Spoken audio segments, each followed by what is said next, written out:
And we can also discuss this with Jonathan Katz, who's Senior Fellow and Director of Democracy Initiatives at the German Marshall Fund, which is a US-based non-partisan think tank. Give us your reading of where we are with Ukraine as we head towards this grim first anniversary next month. And as we were just discussing, this kind of war of attrition where both sides are really slugging it out this winter, but not a lot of territory changing hands. Yeah.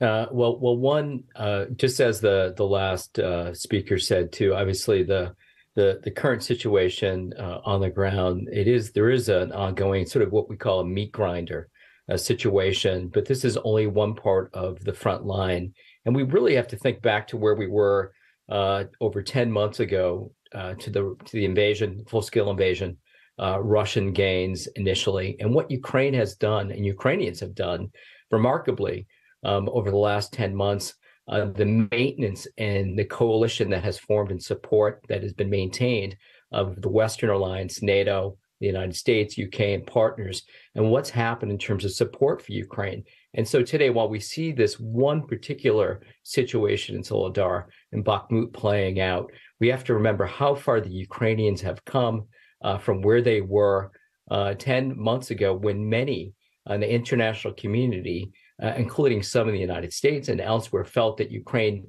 would collapse in a 3-day period and in this onslaught. So that hasn't happened. And I would not take too much of what is happening right now in the small city of Soledar to represent what has taken place or what will take place as you see increased levels of support from the United States and others, including Leopard tanks that are being discussed right now, Bradley fighting vehicles, Patriot missile defense systems being put in place to support Ukraine. And also, Ukraine has done an incredible job with drone and missile attacks to protect their citizens. And that has been an extraordinary effort in the middle of the winter.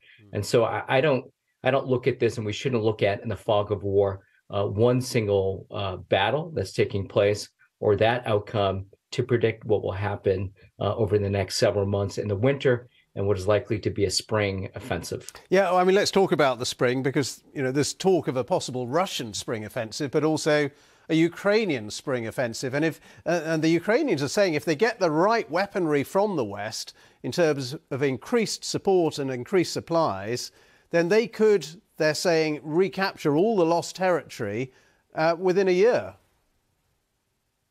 Yeah, that offensive weaponry that Ukraine is asking for is absolutely critical.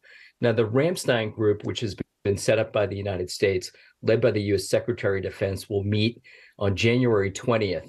And I think at that meeting, it is going to be quite critical to advance and speed up the weapons that Ukraine needs, not only to be defensive, as we've seen when you look at protecting against missile strikes and drone strikes, but really to enable Ukraine to go on the offensive, as we're talking about right now, whether it's in the middle of winter, whether it's in the spring, whether it's later. I don't think we need to dictate the timing for the Ukrainians to do what they think is right, but there has to be a decision made to provide the type of advanced weaponry that Ukraine is asking for, that seems to be coming forward from Western allies and partners like Poland today, Polish government speaking to providing the right type of tanks. And so I think we just need to see that opening of those additional offensive weapons that Ukraine absolutely needs, so that it's not always on the defensive, but can go on the offensive. But always the fear has been amongst the Western allies, and President Biden has been, if the West starts giving too many offensive weapons to Ukraine, that will provoke Putin, and there could be some sort of response of tactical nuclear weapons even on the battlefield. Are you saying the West is going to call his bluff effectively and start giving Ukraine those offensive weapons?